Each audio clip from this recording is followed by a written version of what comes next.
first. I've slightly cheated, so I'm just going to be upfront about that. I didn't really have time. I know that's a poor excuse, but as I say, I do write a short story each month for my patron, so that to me is my priority.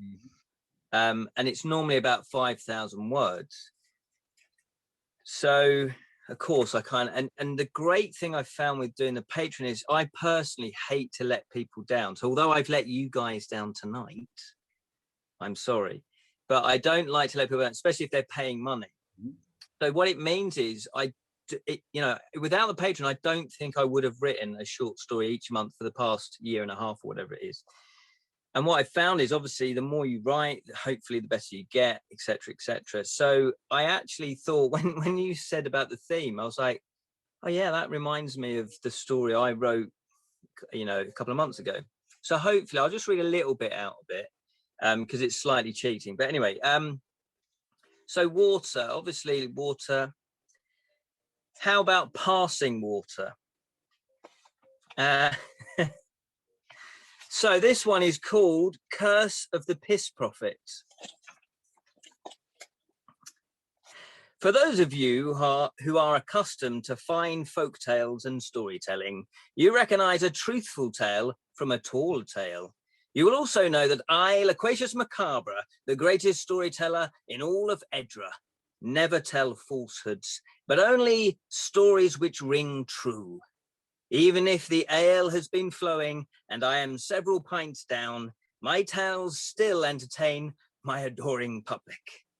You join me tonight, not for the first time for some, in this fine establishment, the Rusty Axe Tavern, for another of my mythical tales of wonder.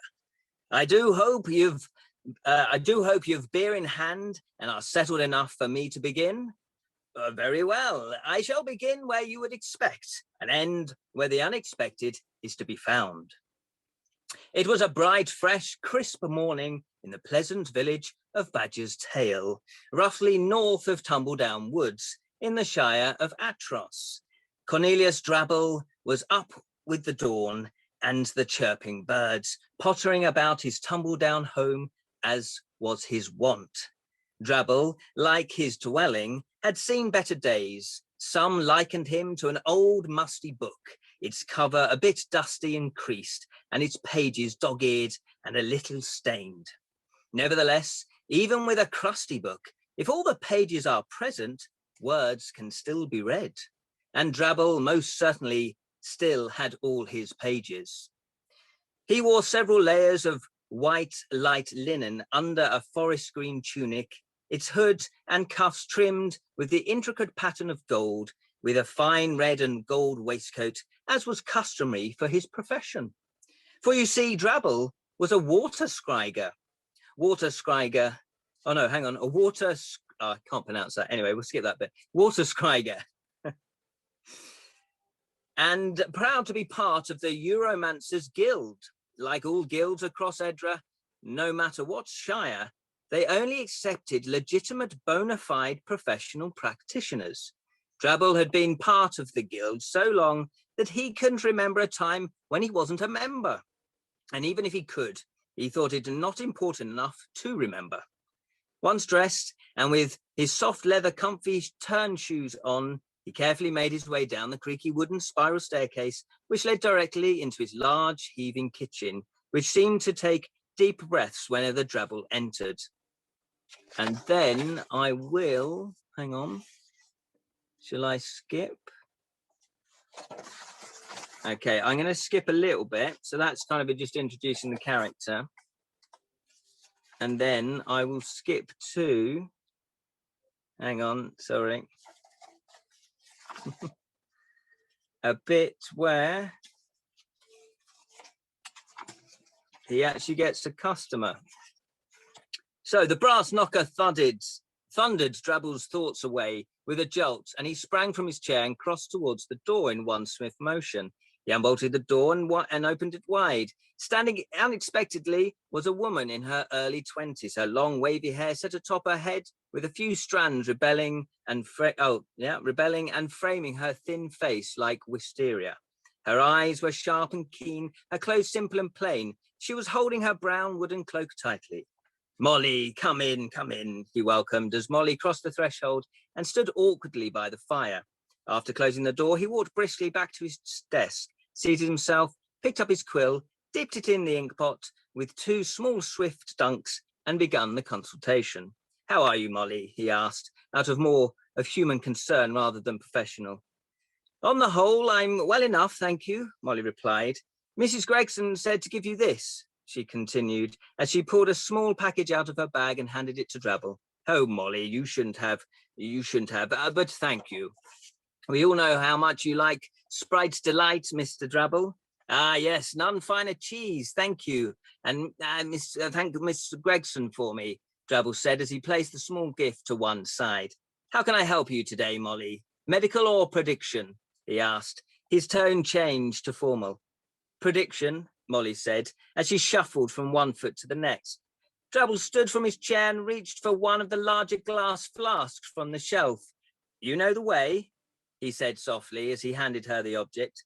Molly took the flask, gave a small nod and left the room. Drabble returned to his seat, opened his diary to the relevant page, picked up his quill and dipped the nib into the ink. He began to write a few sentences under Molly's name. After a short while, Molly returned, concentrating intensely whilst holding the flask at arm's length, so not to spill the watery contents. She placed it gingerly onto the large cloth next to Drabble's divination bowl. He thanked her, finished writing his sentence, looked up and inquired, "What's your question, Molly?" He took off his glasses, produced a small piece of cloth from his waistcoat pocket and proceeded to clear each lens. "Well, it's a delicate matter, you understand, one I'm unsure of," Molly began as she pulled the chair from its resting place and sat down. "I'm in love, you see, and I'm unsure whether or not to marry." Drabble returned the cloth to his waistcoat pocket, slipped on his glasses. "Please, go on, Molly." "I'd rather not say too much more, as I might get in trouble," she replied, her head tilted downwards so she could avert her gaze. "I see, I understand, Molly," Drabble said as he took up his quill, dipped in the ink and jotted down the time. He then reached out for the flask, lifted it high at first, making sure it was fully in the light streaming through his window. The sun's rays illuminated the clear white liquid. "It would appear your love for this man is intoxicating you. It consumes you night and day," Drabble asked, more as a confirmation than question. Yes, he's all I think of. How did you know?" Molly asked with surprise in her voice. Drabble ignored the question and instead began to pour the liquid into the divination bowl. As soon as the liquid hit the bottom of the bowl, small, tightly packed bubbles emerged, causing a rather dramatic "aha" from him. He then withdrew from one of the desk drawers a small drinking glass and dunked it into the bowl. He gently sniffed the white liquid before taking a small sip. He swirled it around his mouth for a few seconds as if tasting wine and spat it back into the glass. "My advice is not to marry this man, for he is proud and somewhat selfish in nature. He thinks nothing of ignoring your wishes and desires and will frequently, some might even say willfully, takes courses of action just because you disagree. I would also lay my reputation down to say his 4 humours were out of balance, particularly the phlegm, showing signs of dominance. A far more agreeable match awaits you in your future, if you can wait." Drabble stopped abruptly. So there you go. We'll leave it there. No. That was great. Thank you. So talking about the types of content and stuff, I think your theatrical background comes through in your reading, and you should definitely do some audio. When you do the stories for Patreon, do you just share just the text with them? Well, funny you should say that, because I did for about 6 months. I just did the story, and then I was talking to my partner, and she said, "Oh, well, you know, what about audio?" And I went, "Oh, yeah, of course. What about audio?" So I did start doing audio, and I found I really enjoyed it, as you could probably imagine. And I started to put sound effects in. So I found this like free website that does sound effects, and they're homemade sound effects, so they're hit and miss. But you know, on the whole, I've managed to get pretty good ones. And I've also create my own sound effects as well. So I started to put that on. So I created a new tier level. So yeah. So on the whole, I got pretty good feedback